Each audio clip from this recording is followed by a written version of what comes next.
Hello, and welcome back to the Carbon Capture Magazine podcast. I'm your host, Danielle Piekarski, and today I am joined by two guests from Capsol Technologies. With us today, we have Chief Technology Officer Cato Christiansen and Commercial Development Manager Trudi Christensen. Thank you both for joining me on the podcast today. I'm looking forward to our discussion. Thank you very much. Of course. So to get started, could I have both of you tell us a bit about yourselves and what you do in your role at Capsol Technologies? Yeah, so as I maybe start, you mentioned Cato Christensen. I am the Chief Technology Officer of Capsol Technologies. I'm a process engineer background, worked with technology development for most of my career. Started on CCS technologies back in 2006, I would say. Working then in Shell Technologies with all sorts of capture technologies. Also a little bit on transport and storage. Then I've had a little non-technical journey after that in the Ministry of Petroleum and Energy here in Norway, where I worked with the development of the Norwegian demonstration project in carbon capture, transport and storage. That is called Longship. Most of you are probably familiar with the transport and storage project there called the Northern Lights. And then a capture project in a cement factory in south of Oslo in Norway, and also the waste incineration plant here in Norway, in Oslo. So after the ministry, I joined Capsol about 2 years ago, where I've been working with getting the technology ready for delivery. Yeah, and myself, Trudi Christensen, commercial development, business development at Capsol Technologies. In the company now for about, a little bit over a year, actually. I have a bachelor in business, and I have been working in highly commercial positions within energy transition for the last 10, 15 years. Before joining Capsol, I was working with Baker Hughes, also within the CCUS industry, also looking after the CCUS opportunities basically in Northern Europe. So my role at Capsol is nurturing the commercial opportunities basically on a global scale. We do have a lot of incoming response coming from all over the world at the moment. Carbon capture is a very hot topic, and we have enough to do. So working on a global account together with our commercial team here. Great. Happy to have you both again. So to set the scene, let's start by asking, what do you see as the overarching challenge facing heavy industry, in which could be everyone from cement to biomass and energy from waste companies? Thanks for the question. It's a rather complex question, and I think maybe the simple answer there, and that's really part of the answer. For a lot of the heavy industries, and CCS is a rather complex situation. One thing is the technical elements, so that you have your emitted flue gas. So building the carbon capture plant and the whole industrial sort of setting up the pre-treatment or post-treatment and constructing the plant, that's one thing. That's something I think that most of these heavy industry players, they know how to handle it. It might be new technology for them, but they know how to develop industrial big projects, right? But then in CCS as well, you have a lot of the other parts that has to come together to make it work. Okay, you capture the CO2 and have it ready at your site. Then who is going to take the CO2 and transport it and store it? What is it going to cost? When is the infrastructure, depending on where you are in the world, ready for taking this CO2? Also, regulations and policies are very different all around and underdeveloped in some regions. So there's a lot of these large, complex, non-technical, commercial, political risks related to a carbon capture project or carbon capture transport and storage project, which can become quite overwhelming, I think, for many of the industrial actors. And Trudi, anything from you? What are you hearing about in your commercial conversations?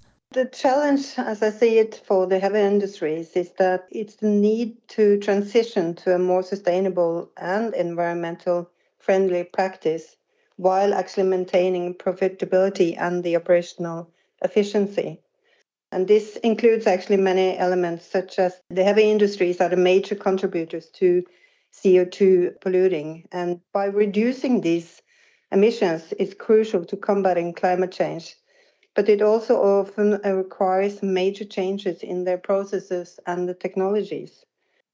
And they also are meeting a regulatory compliance, meaning governments are increasingly imposing strict environmental regulations and emission targets for the clients. So compliance with these regulations can be costly and technically challenging, particularly for industries with established processes. And then, of course, you also have the technology innovation. So new technology to reduce emission, improve energy efficiency, and integrate renewable energy sources are essential. But this innovation often requires major investments, and it also carries risk related to the integration of the new systems. So by addressing all these challenges, it requires a multi-phase approach, including policy, advocacy, investment in development, and collaboration across sectors with the long-term sustainability goals. So a lot of challenges basically for the clients.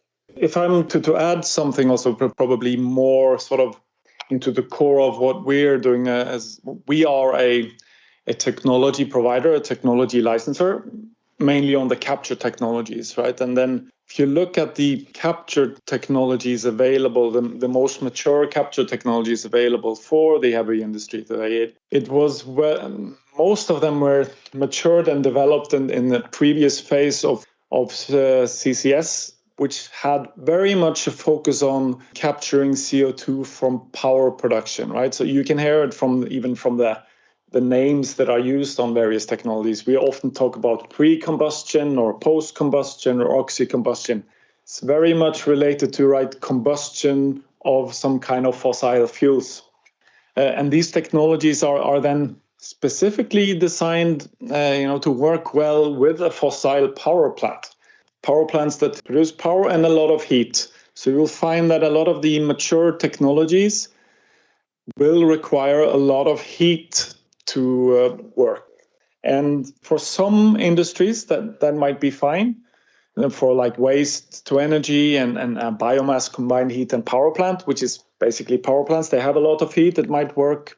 But for other industries, such as cement production, for example, you basically don't have that heat available. So you will need to look at also adaptations of your technologies, better fit newer sort of development of technologies that would fit the heavy industry in a better way than the mature technology they can choose from today.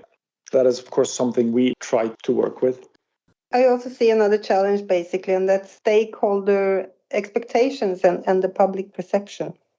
Because there's a constant growing pressure from stakeholders, including investors, customers, and the public, for industry to adopt sustainable practices. And failing to meet these expectations can actually result in reputational damage and penalties.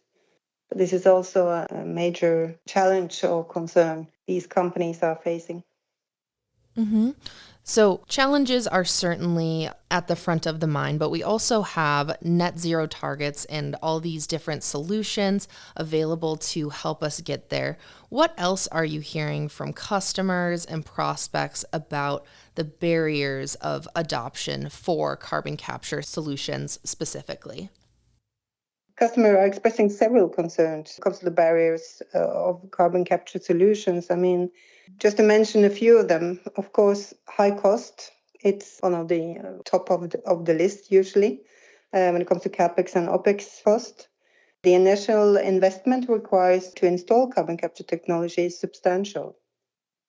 And many companies find it challenging to allocate the necessary funds, especially when the return on investment is not immediately clear.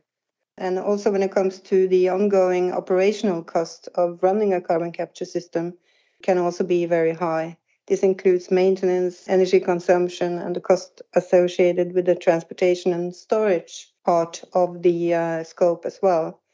So when we speak to customer, we usually have to explain the full value chain, if you like, when it comes to carbon capturing. It's not just our scope, which is basically the capturing of the carbon itself, but we need to address the full value chain when it comes to compression, liquefaction, intermediate storage, pipelines. Is it going to be piped to shore? Is it going to be transported by truck, train? What's the proximity to port, and so on? There's a lot of elements and parameters that actually come into the picture for the customer to look at the cost of the full value chain.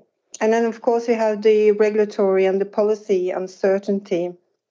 In some regions, there is uncertainty regarding future regulations and the policies regarding to carbon capture. And companies are a bit hesitant to invest without, of course, any clear and stable policy support. And then you have the incentives and the support around that, the absence of sufficient financial incentives and subsidies or tax breaks for adopting carbon capture technology make it also, of course, difficult for companies to justify their investment. When we speak to customers, let's say in the middle of Central Europe, it's a different game, right? They need to look at other potential possibilities, such as onshore storage potentials and so on. So it's a large scope, and it's a large plan for customers to face. To add something on the, what's special also for carbon capture solutions is that carbon capture, transport, and storage doesn't really compare to a lot of other things. For example, producing more renewable electricity or making hydrogen doesn't really provide a product other than emission reduction. So can you sell your products, for example, CO2-free cement? Is it possible to add an extra cost for it? Will the customers, are they prepared and willing to pay more for a sort of an emission-free product? Because that's sort of the way one way of maybe financing things. But the CCS itself doesn't give you a product that has really any value other than it is only reducing your emissions and only has a cost, and it will always have a cost compared to just emitting your CO2. And right now, of course, the price of doing the whole value chain, capture, transport, and storage, is for most of the emitters higher than just emitting the CO2. So how to bridge that gap? It's maybe a little bit different than some of the other net zero technologies where they maybe produce a kind of a product with a price. Yeah, you also have actually the public perception and the acceptance. I mean, there is quite often skepticism about the environmental benefits of carbon capture, with the critics actually arguing that it might just extend the lifeline of fossil fuel rather than promote a full transition to renewable energy. But I think we need both. We need carbon capture, we need solar, we need wind, we need this combination of different solutions. And then looking at, of course, having a fuel switch when wind and solar and so on will have the capacity to meet that requirement that fossil fuel are providing today. Yeah, but sure. But it's always the case, specifically when we talk about heavy industry and so on. There are emissions you cannot electrify. And then I often get these questions asked, why do we do CCS when we are not going to have coal plants anymore? That's a small part. We still are left with a lot of emissions that, will not be mitigated by electrifications. And so we need to also handle those. And there, of course, for many industries, CCS is the only option. Yeah, a lot of these barriers requires coordinated efforts from governments, industry stakeholders, technology providers, and it's including financial incentives, establishing clear regulatory framework, investing in research and development, and also fostering public-private partnership to actually share the risk and the benefits. Well, thank you both. So, how do you overcome these obstacles, and what is it that Capsol is doing that is unique for their customers? I can't really speak for other companies for what's really unique, but I'll try to say what we do. As I mentioned earlier, we are primarily a carbon capture technology provider. So we, on our own, do not cover all the elements of a value chain, but we certainly believe that in this it's very important to collaborate across the whole value chain. So what we do is we work closely with several partners and collaborators in the various areas of the value chain: transport and storage providers, equipment manufacturer, and all the parts of in the value chain. And then we try, of course, in the projects where we are discussing with clients to bring in sort of expertise from all of these. That's one part. When it comes to the technology challenge itself, where we focus a lot, of course, is how do we take our capture technology and adapt it to the specific needs of the various industries. We see that there are differences between various industries, how much heat they have available, do they not have heat available, are they located in a region where there is cheap electricity available or not. And we have a very flexible technology where we can try to adapt it to fit the customer's need and really take advantage of the elements in our technology. For example, we have our technology does not necessarily need the vast amount of heat that some of our competitors need. We can provide that internally in our system ourselves. So we can, if needed, make it a complete standalone, only run by electric power if that's needed. But we can also take in case the client or have available heat, we can take that and we can use it. So about adapting to the specific client's need on the technology, then of course, as I mentioned, working with all the various players in the whole value chain to try to support the client in closing all the necessary sort of technical risks related to such a project. Okay, so I wanted to touch a bit on solvent use because hot potassium carbonate, or HPC, has been around for a long time. How are you making use of it in 2024 that is different from how it was used back in the 1950s? And why is it better than the more commonly used amine-based solutions? I would say that one of the key strengths of our technology is really that we don't use it very differently than how HPC or the potassium carbonate process have been run over the last 30, 40 years or been developed and optimized to work. What the difference between us and an amine technology, I would say we come very much from the same space where it is a technology that was developed for treating high pressure gases, could be natural gas where you remove CO2, or synthetic gases at higher pressure where you remove CO2. When you look at post-combustion amine technology, they manipulated with the chemicals, the amines, different amines to work with post-combustion flue gases. What we are doing with our technology is that we are manipulating really the flue gas. And to adapt the flue gas, meaning pressures and temperatures, so that it will fit a efficient hot potassium carbonate process. And in that way, we are quite confident that the way one has designed the potassium carbonate process for a long time will work exactly the same for what we are doing. And when we are doing the manipulation of the flue gas, which is pressure boosting it and temperature and so on, we also generate the amount of heat we need. So it's a little bit different approach. Amines manipulating the solvent and the chemistry, and we are manipulating the flue gas to take advantage of the hot potassium carbonate.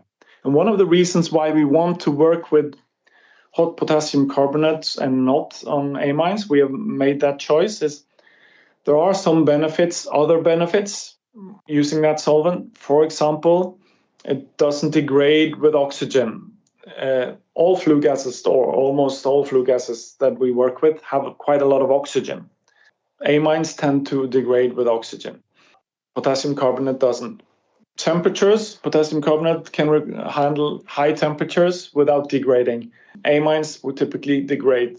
So it's a solvent that's a bit more robust, will not degrade as much. And why is that a bit important? It's of course important for your OPEX, that you will not spend so much solvent and you will not need to fill up with new fresh solvent all the time.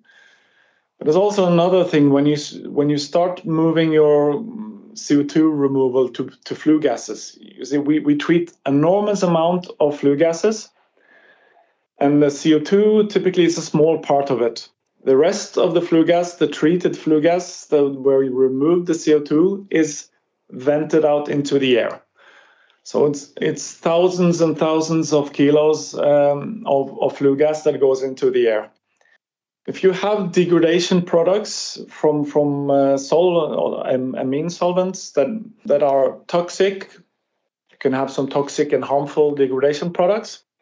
Even if you have parts per million of this, right? In a year, it will add up to tons of harmful components that will also be emitted into the air. Of course, the serious providers of amine technologies are aware of this, and they handle this, and they work with the technology to minimize and to reduce as much as possible of this. But for a emitter, an industrial plant or something, it's still something they would need to handle in permitting process, in public relations, and all these kind of things that makes it a bit more tricky with amines. For the potassium carbonate solvent, you do not have that issue. So it eases the permitting process. It eases a little bit of the message for the emitter to public, to make sure that this is safe, this is not harmful. So I'm not saying that it cannot be done with amines. It definitely can, but it will ease the process a lot for the emitter, the solvent. And that is sort of a deliberate choice that we made. We want to have this to make it simpler for the emitter, and we want to take advantage of the benefits that the potassium carbonate solvent has. But to do this, we need to manipulate the flue gas so that it can work with the potassium carbonate. Thank you. So we are coming near the end of our time here, but I did have one more question, just a quick fire. We can start with you, Trudi. What can we expect to see from Capsol Technologies in the near future? Oh, there's a lot. But being the preferred carbon capture technology solution with our environmental friendly HPC solvent, that meaning no traces of contaminants in the final flue gas. So I think that will be probably number one for me. We hope to see pretty, in the near future, that we are working with many different clients, mainly in Europe and North America, I would say, but also other places. I hope in the near future that we will see that we will be selected as their preferred solution, and that these projects take the next step towards a final investment decision in the near future.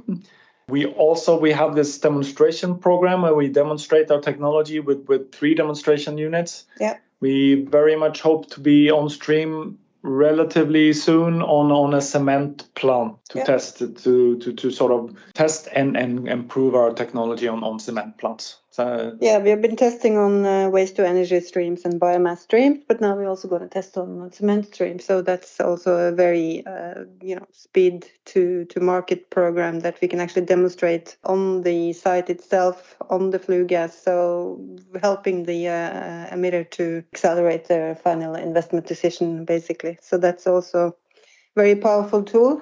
And also, a rapid expansion. We are a licensed provider. We can move quite quickly. We are now entering into the US. We just opened an office there. We have an office in Germany, and our headquarters is in Oslo. And we are also intending to stay light-footed in the unforeseen future. And that's how we can also work with our preferred partners and collaborate to actually expand ourselves rapidly and quite quickly into the new areas and new markets. So very exciting days here at Capsol, for sure. Absolutely. Yes. All right. Well, again, we are talking to Chief Technology Officer Cato Christiansen and Commercial Development Manager Trudi Christensen from Capsol Technologies. Thank you both again for joining us today. Thank you very much. Thank you for having us on. Yep. You are welcome. And thank you to our listeners. If you or your company is interested in recording a podcast, please reach out. And for more podcasts like this one, visit carboncapturemagazine.com and subscribe for industry news. We hope that you enjoyed this podcast and look forward to next time. Until then.